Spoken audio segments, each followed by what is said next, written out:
जबाबदारी अमित शहा घ्यायला तयार नाही. ऑपरेशन सिंदूर प्रेसिडेंट ट्रम्पने हस्तक्षेप करून थांबवलं, त्याची जबाबदारी प्रधानमंत्री घ्यायला तयार नाहीत. मग राज्य कसलं करताय तुम्ही? तुमच्यावर कोणती जबाबदारी नाही आणि तुम्ही मौज करताय सत्तेची.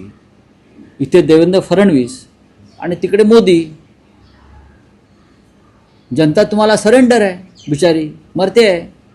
पण रावसाहेब, पहलगाम घटनेनंतर तुम्ही केंद्रीय गृहमंत्री अमित शहा यांच्या राजीनाम्याची मागणी केली होती.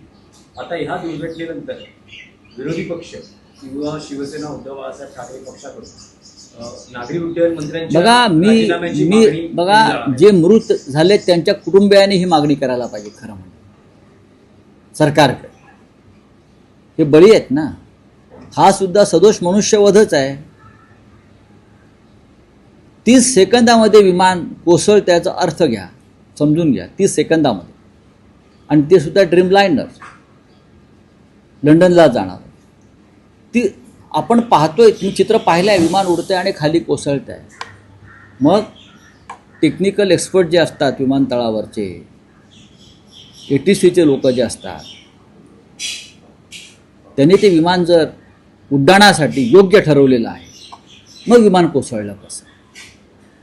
पंतप्रधानही आज पहाटे म्हणजे सकाळी पोहोचले आहेत. पंतप्रधानांकडून घटनास्थळाची पाहणी, ते फोटो वगैरे आलेले आहेत, आम्ही पाहिलं. ते फोटो व्हिडिओ वगैरे नेहमीप्रमाणे आलेले आहेत. संवाद, होय. हॉस्पिटलला जाऊन वगैरे आहे, ठीक आहे. अमित शहा घटनास्थळी आहे. पंतप्रधान त्यांची संवेदना व्यक्त करतात. बघा, संवेदना व्यक्त करणं आणि जबाबदारी घेण्यात फरक आहे. संवेदना माननीय उद्धव ठाकरे साहेबांनी काल सगळ्यात आधी व्यक्त केलेली. आदित्य ठाकरे यांचा वाढदिवस होता, त्यांनी वाढदिवसाचा कार्यक्रम रद्द केला. मन, हृदय, संवेदना आम्हाला सुद्धा आहेत ना, म्हणून तर आम्ही हे सगळं करतो आहोत. आणि आमचंही हृदय जळतं आहे ना.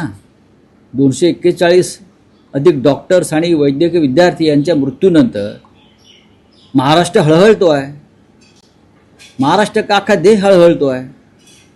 ते गुजरातला झालं म्हणून आम्हाला दुःख नाही असं नाही. गुजरात आमचंच आहे, आमचेच बांधव आहेत. ते विजय रुपानी आणि आमचे व्यक्तिगत संबंध फार उत्तम होते. दिल्लीमध्ये ते माझ्या शेजारी राहायचे. त्यांच्या पत्नी कोकणातल्याच आहेत. आम्ही म्हणजे फार चांगले संबंध होते त्यांचे आणि माझे, विजयभाईंचे.